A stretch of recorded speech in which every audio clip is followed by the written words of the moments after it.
News हाती येते। दिवंगत संतोष देशमुख यांची बहीण प्रियांका चौधरी यांची प्रकृती अचानक खालावली आहे। घरात कुटुंबियांच्या सोबत बसलेल्या असताना त्यांना अश्रू अनावर झाले। त्यातूनच त्यांना अस्वस्थ वाटू लागलं। त्यांना तातडीनं रुग्णालयात हलवण्याची वेळ आली। केज इथल्या रुग्णालयात त्यांना तातडीनं नेण्यात आलंय।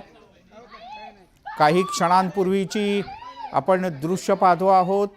दिवंगत संतोष देशमुख यांची बहीण प्रियांका चौधरी यांची प्रकृती अचानक खालावली आहे।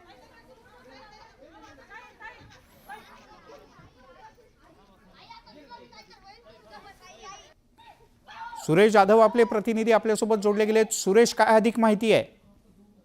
सकाळपासूनच देशमुख कुटुंब हे न्यायासाठी आंदोलन करत होतं आणि या आंदोलनामध्ये ज्या बहीण प्रियांका चौधरी आहेत त्या देखील सहभागी झालेल्या होत्या। विशेष म्हणजे धनंजय देशमुख ज्यावेळेस आंदोलन स्थळावरून निघून गेले त्यानंतर त्यांच्या शोधाशोध करण्यासाठी सुद्धा प्रियांका चौधरी या देखील धावाधाव सगळीकडे करत होत्या आणि त्यानंतर आता त्यांची अचानक प्रकृती बिघडली, भोवळ आल्यामुळे त्यांना आता केज रुग्णालयामध्ये हलवण्यात आलेलं आहे। विशेष म्हणजे आपण जर बघितलं तर देशमुख कुटुंबामधील संतोष देशमुख यांच्या पत्नी असतील, आई असतील, ही सर्वजण दुःखामध्ये आहेत आणि त्यानंतर आज धनंजय देशमुख हे देखील बाहेर निघून गेले होते। त्यामुळे हे कुटुंब चिंतित होतं। आता धनंजय देशमुख जरी आले असले तरी मात्र चिंता आणखी त्यांची कायम आहे आणि त्याच यातून काळजीपोटी आणि परत एकतर धावाधाव आणि धावपळ झाल्यामुळे आता त्यांना भोवळ आलेली आहे आणि त्यांना केजच्या रुग्णालयामध्ये हलवण्यात आले। त्यांच्यावरती उपचार सुरू आहे। मिलिसा, बर, या गेल्या काही दिवसांपासून इथेच राहत होती का त्यांची बहीण आणि त्यांच्याशी तुझं बोलणं झालं होतं का? म्हणजे स्वाभाविकपणे अजूनही आपल्या भावाचे मारेकरी त्यांना कठोर शिक्षा होत नाही आणि तीच एकमेव मागणी आहे या कुटुंबाची, बाकी काहीच मागणी नाही। अशा ह्याच्यात ताण तणाव हे तर निश्चित असणार, पण त्यांच्या आणखीन काही नातेवाईकांशी बोलणं झालंय?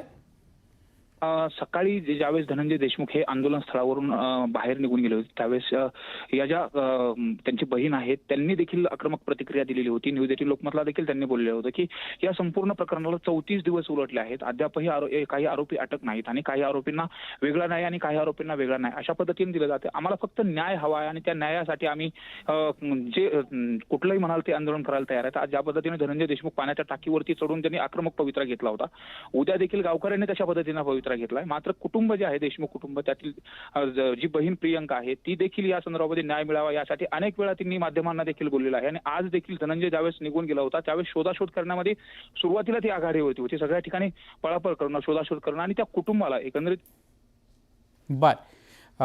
समजूच शकतो काय या कुटुंबावर सध्या वेळ आलेली आहे आणि त्यातूनच सगळेच जण तणावात आहेत। त्यातून कदाचित असं झालेलं असू शकतं। आपण अपेक्षा करूयात की प्रियांका चौधरी या लवकरात लवकर बऱ्या होतील।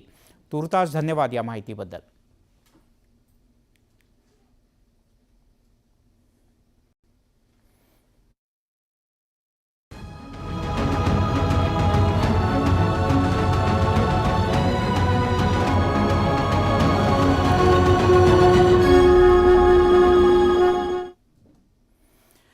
आपण पाहताय न्यूज 18 लोकमत आणि आता काही खास बातम्या महाकुंभाच्या।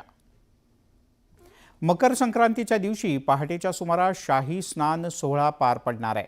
या सोहळ्याची जय्यत तयारी करण्यात आली आहे। प्रत्येक आखाड्याच्या संत महंतांसाठी शाही सवारी सज्ज झाली आहेत।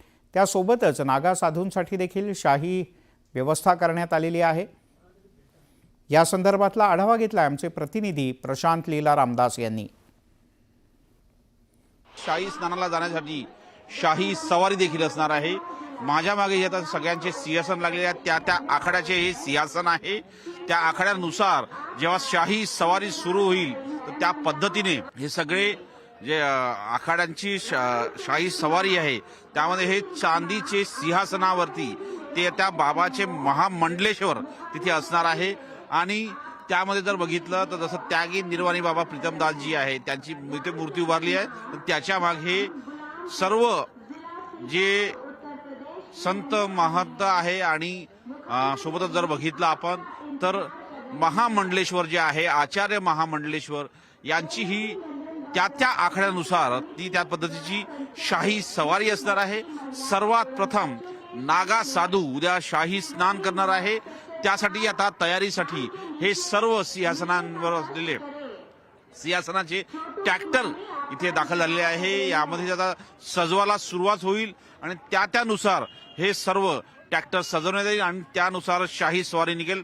सकाळी 3 वाजता म्हणजे पहाटे 3 वाजता हे सुरू होईल आणि त्यानंतर साधारणतः जी माहिती मिळते ब्रह्म मुहूर्तावरती नागा साधू शाही स्नान करतील। 144 वर्षानंतर मकर संक्रांतीच्या निमित्ताने 14 जानेवारीला शाही स्नान होणार आहे महाकुंभमध्ये। हे शेवटचं शाही स्नान असेल कारण की यानंतर जे कुंभ होईल त्याला अमृत कुंभ संबोधलं जाईल आणि अमृत स्नान असणार आहे। प्रयागराजवरून व्हिडिओ जर्नलिस्ट मुनमुनसह प्रशांत रामदास, न्यूज 18 लोकमत। तिकडे प्रयागराजमधल्या महाकुंभ मेळ्याला आता सुरुवात झाली आहे। सर्वसामान्य भाविकांसाठीचं पहिलं स्नान सुरू झालं, त्यामुळे आज पहिल्याच दिवशी भल्या पहाटे भाविकांनी मोठी गर्दी केली होती। त्यासोबतच प्रशासनानं सुद्धा कशी तयारी केली आहे याचं एक प्रकारे आज परीक्षण झालं। या सगळ्याचा सविस्तर आढावा घेतला आहे आमचे प्रतिनिधी प्रशांत लीला रामदास यांनी। महाकुंभ प्रयागराजमध्ये आजपासून सुरू झालेला आहे। पौष पौर्णिमा आहे आणि पौष पौर्णिमेच्या निमित्ताने सर्वसामान्य भाविक जे आहे ते आपल्याला स्नान करताना पाहायला मिळत आहे। हा संपूर्ण घाट आहे।